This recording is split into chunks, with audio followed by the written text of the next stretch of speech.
I, for one, cannot thank you enough for this reporting, because as someone who worked in the Senate Finance Committee where we would write these tax laws, we knew we were sending them over to another world that we couldn't control, which is that rules and regulations world. And it seems more out of control than ever. Right. I mean, what we had here in 2017 was we had a very significant tax cuts package that came out of Congress and signed into law by President Trump. But the law was written incredibly quickly and incredibly poorly.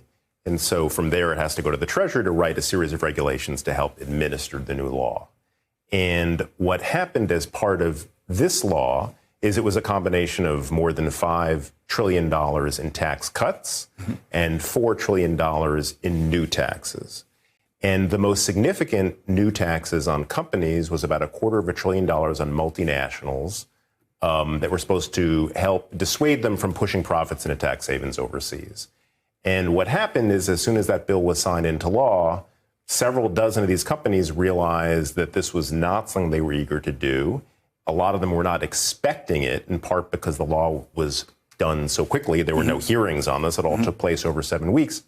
And so what we've basically had over the last 2 years is Treasury kind of pretty much, I wouldn't say under cover of darkness, but in a process that the public really has very little visibility into, has written a series of very significant regulations that have had the effect of basically rolling back the $250 billion in new taxes on multinationals to the tune of tens of billions and possibly hundreds of billions of dollars in tax reductions, if that all makes sense. Yeah, and this regulation process is, I guess, what we could call a semi-public process, in the sense that there are public notifications that this process is underway. We're writing the regulation for X law. You are theoretically invited to comment on this, but it's only people with high-priced lobbyists who even know that that's happening and know how to comment on this. Yeah, I mean, there's kind of a couple of stages in this process. For the first year, there isn't really even anything in the public. In other words, for the first year of the regulatory process, this is basically all private communications going on between lobbyists and staffers at the Treasury Department and officials there. And there's really no public disclosure of any of that, of who's having the meetings and what they're seeking. And then a kind of year into the process, the Treasury Department issues a series of proposed regulations.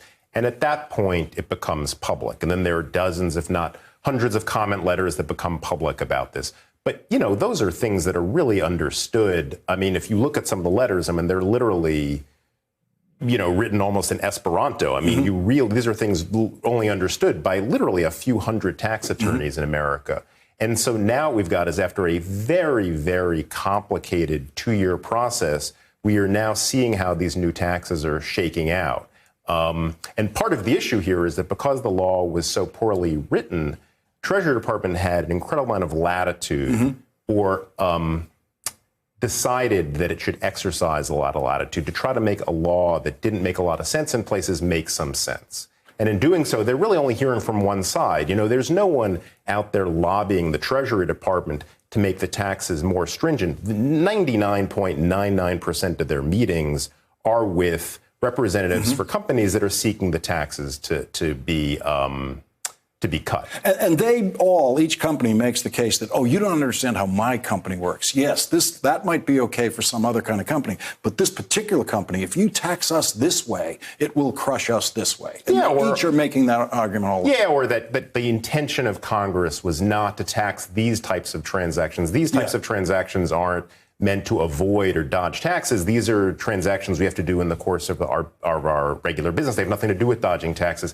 And there may be some legitimacy to those arguments that maybe they're unfair, maybe they were poorly conceived, but it isn't necessarily in the authority of the Treasury Department to decide that Congress has written a law that maybe is unfair or maybe doesn't make a lot of sense. And in the case of some of the things we wrote about, for instance, an exemption that Secretary Mnuchin signed off on, that essentially exempted giant foreign banks like Credit Suisse and Barclays from one of the major new taxes. There isn't really, there's a lot of discussion about whether Treasury had the authority to do that. And staffers at Treasury did raise these objections to the officials at Treasury that were in charge of this, and ultimately they did not win the day. The bottom line, as it were, is that as much as we thought the Trump tax cuts cost the Treasury, it cost much more. Right. The deficit is much higher. And now CBO is projecting new numbers for where the deficit is going. And the deficit and the debt are going way up higher than they projected, even when they saw what the Congress intended the tax cuts to be. Yeah. Well, I mean, there's two things to say about that. For one thing, the deficit doesn't have to go higher.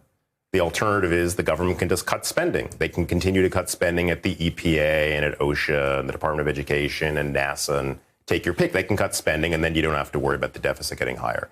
The other issue here is that, remember, the reason the Republicans were able to get the law passed so quickly is they did it through this process called reconciliation, which basically they promise that the deficit is only going to be above a certain amount, and then they're going to ram the law through, and the Democrats don't have the ability to filibuster or stop the bill from becoming law.